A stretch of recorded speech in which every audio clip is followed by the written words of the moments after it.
Hi, welcome to Wellness Wednesday. I'm Dr. Jessica, the naturopathic doctor here at the Coach House, and today we are on site at Four Bells Fitness. Four Bells Fitness Emporium with Mark and Jeremiah. They are the owners and the personal trainers here at the gym.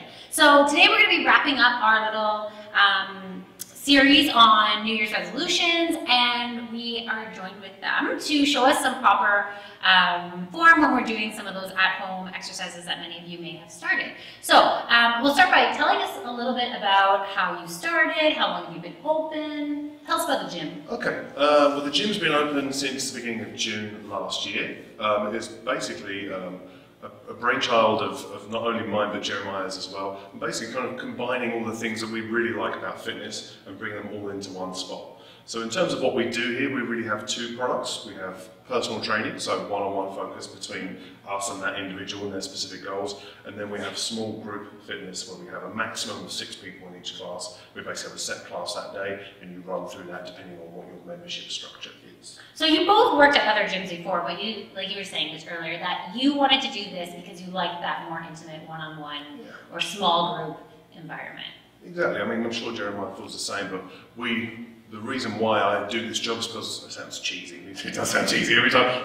I do love a people person. I do love people, but more importantly, it's being able to have that interaction with people and really help them move towards their goals. And your classes are capped at 6 people? 6 people maximum. So we are on you like fat kids on cake. There's nowhere to hide. Exactly. No, that's it. In addition, though, you're making sure that people aren't injuring themselves, right? Like you're making sure that form is good, there's no injuries. Absolutely. Yeah, that's one of the biggest things that we try and focus on is making sure people are moving very well, and that's one of the advantages of having at most 6 people in a class, is that we basically see pretty much every rep that everyone's doing. So if someone's starting to deviate, we can pull them back, make sure they're moving well, and in the long run, that's going to make them fitter and stronger. Yeah, making sure that they're not running up weight too quickly and, exactly. and doing those things. I mean, it's something we're going to talk about when we get into the form piece, is that I find sometimes that when people are looking at exercise, they're really kind of sometimes focusing too much on the workout as it is, and not necessarily looking at what their goals are and how you can move forwards, and sometimes you look at longevity. So it's not necessarily about training right now, it's about can I train in this way for the rest of my life and continue to be fit and not get injured, which is really the goal. Awesome. Well, with that caveat, we will move into... Segue, nice. Yeah, that was a great segue. So we will move into those movements. So we're doing push-ups and we're doing squats, and I don't know who's doing which, but take it away. Shall I start with push-ups? Start with some push-ups. All right then. Well, I'm going to get down on the floor and we're going to talk about push-ups a little bit today. So as I just mentioned to Jessica just there, when it comes to push-ups, really what we're looking for is making sure that when I'm performing any exercise, that I'm using the best or mechanically advantageous position to make sure that I'm doing that movement as safely as possible. So when it comes to push-ups, really it's looking at what musculature do I need to be using, what elbow and shoulder position do I need to have, and making sure that I can use that position going forwards. So when I'm looking at a push-up, I have to think about mostly the 2 major muscle groups that I'm using to help me perform that push-up. So the first one is going to be my pecs or my chest, my pectoral muscles, and the second is my tricep, which helps me to extend my shoulder. So I need to make sure that when I'm doing this movement, that I can make sure that I use those to their maximum capacity. So the purpose of the pec is to abduct the arm, or bring the arm in. So I need to make sure that when I'm doing my push-up, that I try and keep my hands closer to the meridian of my body.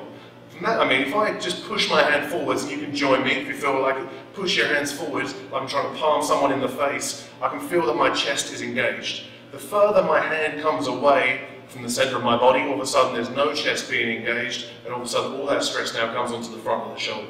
So that tells me that the wider my hands are, the less I'm using the chest and the more strain I'm going to put on the shoulder. The next thing to think about is shoulder position and elbow position.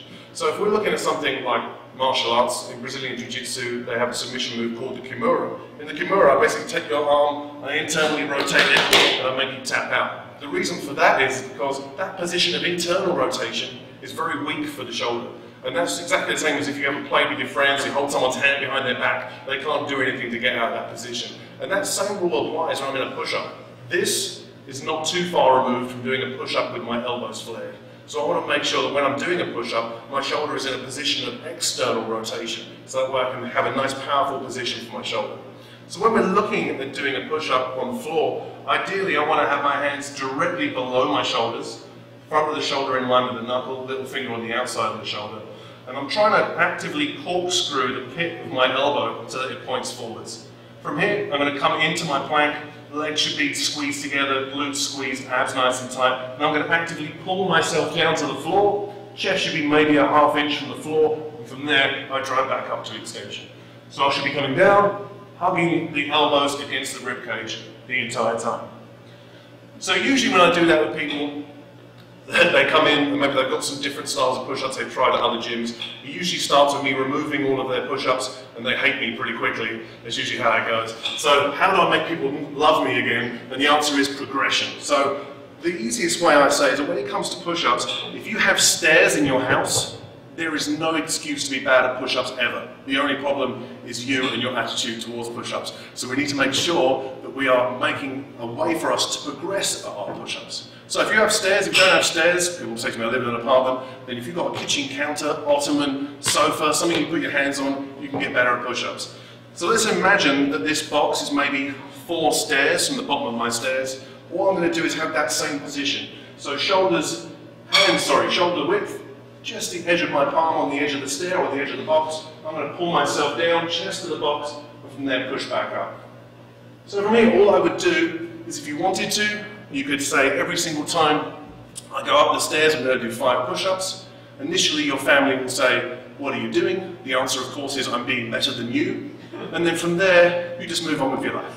So what I would say is maybe do 5 reps every time you go up and down the stairs. When that stair gets easy, move down to the next step, down to the next step, and down to the next step. And that's a very simple way to apply safe movement mechanics and progressions for push-ups. Awesome, thank you. Okay, Jeremiah, you're up. All right. So to go along with the push-up, we have probably the most foundational lower body movement, which is the squat. A position that a lot of people, especially in our culture, due to sitting at a desk or in chairs or on the couch most of the day, have lost over time. So when we squat, it's important to remember a few basic keys. One is stance. You want to be about shoulder width apart.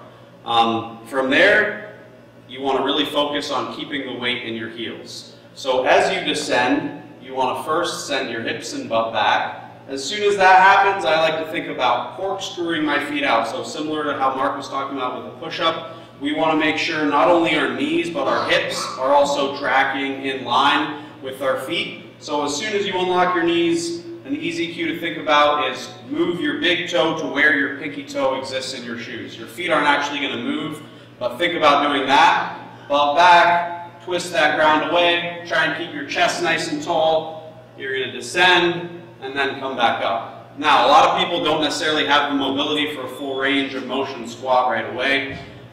You might feel yourself, maybe coming up on your toes a little bit because your hips are too tight or your ankles are too tight. So one way to modify, similar that we can do with the push-up, is use a bench or a chair to kind of aim for. That gives you a little bit of a safety net.